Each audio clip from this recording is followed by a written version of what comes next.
Tollywood অভিনেতা দেব প্রাক্তন মুখ্যমন্ত্রী মমতা বন্দ্যোপাধ্যায়ের প্রিয় মানুষ ছিলেন কেন বলছি, এখন আর কি নেই, ভিতরে ভিতরে কি আছে তা বলতে পারবো না। তবে সম্প্রতি তার সঙ্গে বর্তমান মুখ্যমন্ত্রী শুভেন্দু অধিকারীর যোগাযোগ দেখে ছিল বলাটাই শ্রেয় নয় কি? কি বলেন?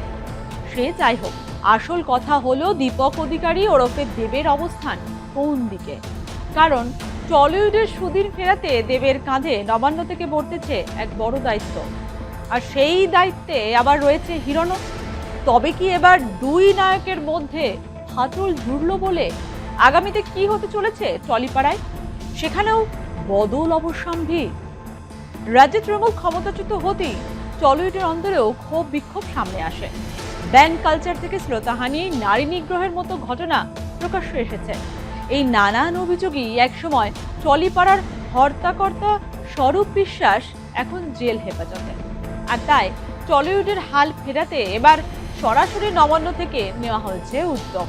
গত 8ই জুন রাজ্যের প্রশাসনিক সদরে অনুষ্ঠিত হয়েছে একটি গুরুত্বপূর্ণ বৈঠক। পশ্চিমবঙ্গ চলচ্চিত্র ও টেলিভিশন শিল্পের একাধিক সমস্যা এবং তথ্য ও সংস্কৃতি দপ্তরের কার্যপ্রণালী নিয়ে আয়োজিত সেই রুদ্ধদ্বার বৈঠকের নথিতে মিলেছে টলিউডের ভবিষ্যৎ বদলে একাধিক তাৎপর্যপূর্ণ ইঙ্গিত। সেই হাই প্রোফাইল বৈঠকে টলিউড ও রাজনীতির মেলবন্ধন ঘটিয়ে উপস্থিত ছিলেন তারকা থেকে বিধায়ক রূপা গঙ্গোপাধ্যায়, রুদ্রনীল ঘোষ, হিরণময় চট্টোপাধ্যায় এবং পাপিয়া অধিকারী। অন্যদিকে প্রশাসনের তরফে হাল ধরতে হাজির ছিলেন মুখ্যমন্ত্রীর উপদেষ্টা doctor Subrata Gupta, director of films এবং তথ্য ও সংস্কৃতি দপ্তরের একাধিক শীর্ষ আমলা।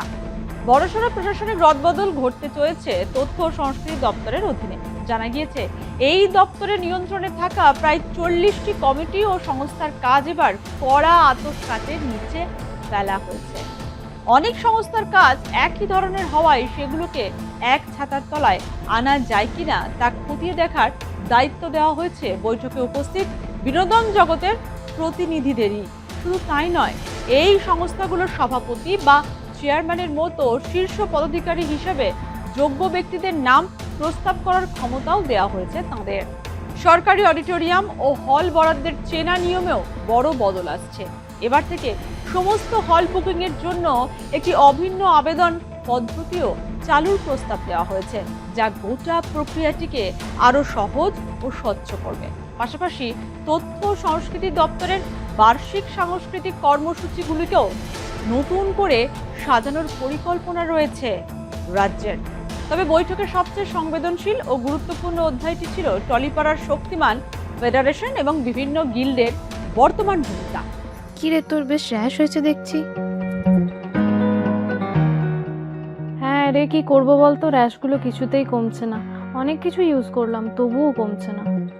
আমার মনে হয় তোকে কোনো একজন ভালো ডার্মাটোলজিস্টের কাছে দেখানো উচিত। তুই ঠিক বলেছিস, কিন্তু কোনো ভালো ডার্মাটোলজিস্ট থাকলে একটু সাজেস্ট কর না প্লিজ। এই তোর তো একবার র্যাশ হয়েছিল না? তুই কোথায় দেখিয়েছিলিস? তুই একবার গৌরীদেবী হসপিটালসে দেখাতে পারিস, ওখানে ভালো এক্সপিরিয়েন্স ডার্মাটোলজিস্ট আছে। আমারও সেম প্রবলেম হয়েছিল, এখন ওখানে ট্রিটমেন্ট নিয়ে আমি এখন ঠিক আছি।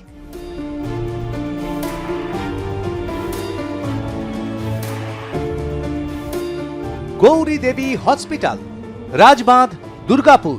যোগাযোগ 8001003333, 8001113333।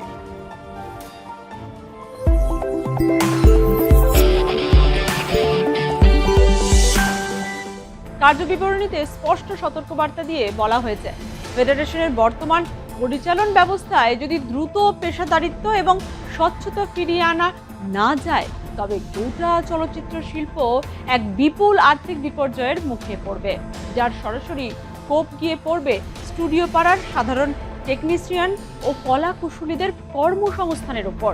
নথিতে মনে করিয়ে দেওয়া হয়েছে, এই ফেডারেশন এবং গিল্ডগুলো আসলে 1926 সালের ট্রেড ইউনিয়ন আইন মেনে নথিভুক্ত।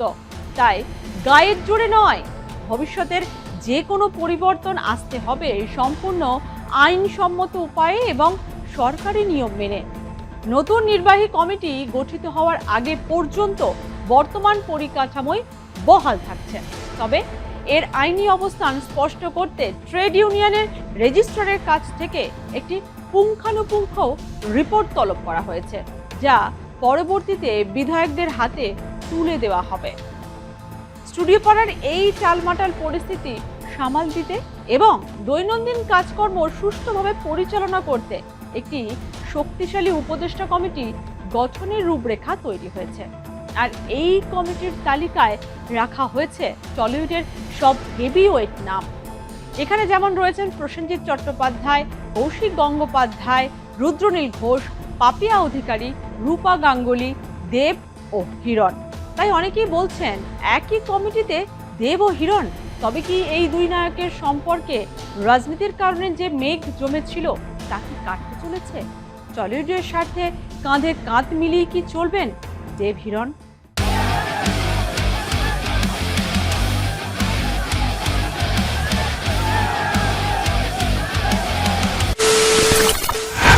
খবরের নামে প্রতিদিন সন্ধে আপনার ড্রয়িং রুমে কি শুধুই চিৎকার চেঁচামেচি খেয়ে আসে? বিতর্কের নামে চলে গালাগালি আর কাদা ছোড়াছুড়ি। এবার সময় পরিবর্তনের, কারণ আমরা কান ফাটানো চিৎকারে বিশ্বাস করি না। আমরা বিশ্বাস করি খবরের সত্যতায়। আমরা কোনো পক্ষের হয়ে গলা ফাটাই না, আমরা সাধারণ মানুষের হয়ে প্রশ্ন তুলি। চিৎকার নয়, শুধু খবর হবে যেখানে বিতর্ক আছে কিন্তু কুৎসিত ঝগড়া নেই। সঠিক তথ্য, বিশ্বস্ত খবর। নজর রাখুন আর প্লাস নিউজে।